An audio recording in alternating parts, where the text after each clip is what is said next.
ਅਗਲੀ ਖਬਰ ਫਰਿਜ਼ਨੋ ਸ਼ਹਿਰ ਚੋਂ ਆ ਰਹੀ ਆ। ਫਰਿਜ਼ਨੋ ਸ਼ਹਿਰ ਦੇ ਵਿੱਚ ਗੁਰਦੁਆਰਾ ਨਾਨਕਸਰ ਸਾਹਿਬ ਚੈਰੀ ਰੋਡ ਦੇ ਉੱਤੇ ਨਵੀਂ ਗੁਰਦੁਆਰਾ ਸਾਹਿਬ ਦੀ ਇਮਾਰਤ ਬਣੀ ਹੈਗੀ ਆ, ਤੇ ਉੱਥੇ 75 ਫੁੱਟ ਉੱਚਾ ਉਹਨਾਂ ਨੇ ਨਿਸ਼ਾਨ ਸਾਹਿਬ ਲਾਣਾ ਸੀ। ਤੇ ਪਹਿਲਾਂ ਜਿਹੜਾ ਸਿਟੀ ਆ ਉਹਨਾਂ ਨੇ ਨਾ ਕਰ ਦਿੱਤੀ ਸੀ। ਫਿਰ ਇਹ ਮਸਲਾ ਜਿਹੜਾ ਆ ਫਰਿਜ਼ਨੋ ਦੇ ਪਲਾਨਿੰਗ ਕਮਿਸ਼ਨ ਕੋ ਗਿਆ, ਤੇ ਫਰਿਜ਼ਨੋ ਦੀ ਪਲਾਨਿੰਗ ਕਮਿਸ਼ਨ ਨੇ ਜਨੈਨੀ ਮਸਲੀ ਇਹ ਜੋ ਅਪਰੂਵ ਕਰ ਦਿੱਤਾ ਵੀ ਹਾਂ ਨਿਸ਼ਾਨ ਸਾਹਿਬ 75 ਫੁੱਟ ਉੱਚਾ ਉੱਥੇ ਲੱਗ ਸਕਦਾ ਹੈਗਾ ਆ। ਸਿਟੀ ਕੋਡ ਜਿਹੜੀ ਆ ਉਹ ਅਲਾਉ ਕਰਦੀ ਸੀ ਵੀ ਫਲੈਗ ਪੋਲ ਸਿਰਫ 25 ਫੁੱਟ ਉੱਚੇ ਲੱਗ ਸਕਦੇ ਹੈਗੇ ਆ।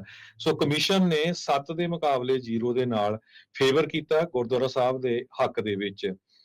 ਨਿਸ਼ਾਨ ਸਾਹਿਬ ਸਾਰਿਆਂ ਨੂੰ ਪਤਾ ਹੀ ਆ ਵੀ ਟ੍ਰਾਈਐਂਗੂਲਰ ਫਲੈਗ ਜਿਹੜਾ ਹੁੰਦਾ ਇਹਨੂੰ ਜਾਣਿਆ ਜਾਂਦਾ ਆ, ਜੋ ਕਿ ਸਿੱਖ ਫੇਥ ਨੂੰ ਰਿਪਰੈਜ਼ੈਂਟ ਕਰਦਾ ਆ।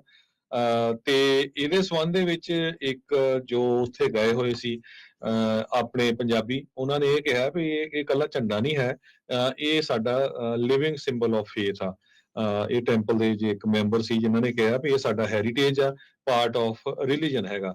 ਪਲਾਨਿੰਗ ਕਮਿਸ਼ਨਰ ਗੁਰਦੀਪ ਸਿੰਘ ਸ਼ੇਰਗਿੱਲ ਵੀ ਆ, ਉਹਨਾਂ ਨੇ ਇਸ ਦਾ ਜਿਹੜਾ ਸਪੋਰਟ ਕੀਤਾ। ਉਹਨਾਂ ਨੇ ਇਹ ਕਿਹਾ ਵੀ ਜਿਹੜਾ ਫਲੈਗ ਪੋਲ ਆ ਇਹ ਇੱਕ ਤਰ੍ਹਾਂ ਦੇ ਨਾਲ ਹਰ ਇੱਕ ਨੂੰ ਦੱਸਦਾ ਹੈ, ਖਾਸ ਕਰਕੇ ਕੋਈ ਹੋਮਲੈਸ ਆ ਜਾਂ ਕਿਸੇ ਨੂੰ ਫੂਡ ਦੀ ਜ਼ਰੂਰਤ ਆ, ਲੰਗਰ ਦੀ ਜ਼ਰੂਰਤ ਆ, ਵੀ ਗੁਰਦੁਆਰਾ ਸਾਹਿਬ ਦੇ ਵਿੱਚ ਜਿਹੜੀਆਂ ਸਰਵਿਸਿਜ਼ ਆ ਉਹ ਫ੍ਰੀ ਹੈਗੀਆਂ ਤੇ ਕਿਸੇ ਟਾਈਮ ਵੀ ਜਾ ਕੇ ਉਹ ਗੁਰਦੁਆਰਾ ਸਾਹਿਬ ਦੇ ਵਿੱਚ ਲੰਗਰ ਛਕ ਸਕਦੇ ਹੈਗੇ ਆ। ਕਮਿਸ਼ਨਰ ਡੀਜੇ ਕਨਾਈਨਰ ਪੈਸਟਰ ਜੋ ਸੇਂਟ ਰੈਸਟ ਬੈਪਟਿਸਟ ਚਰਚ ਦੇ ਆ, ਉਹਨਾਂ ਨੇ ਇਹ ਕਿਹਾ ਵੀ ਰਿਲੀਜੀਅਸ ਫੈਸਿਲਿਟੀਜ਼ ਨੂੰ ਡਿਫਰੈਂਟ ਤਾਂ ਨਹੀਂ ਟਰੀਟ ਕਰਨਾ ਚਾਹੀਦਾ ਹੈਗਾ ਸਿਟੀ ਨਾਲੋਂ, ਪਰ ਕਿਉਂਕਿ ਇਹ ਧਾਰਮਿਕ ਜਗ੍ਹਾ ਹੈਗੀ ਆ ਜਿੱਥੇ ਕੋਈ ਵੀ ਬੰਦਾ ਜਾ ਸਕਦਾ ਹੈਗਾ, ਸੋ ਮੈਂ ਇਹਦੇ ਹੱਕ ਦੇ ਵਿੱਚ ਹੈਗੇ ਆ।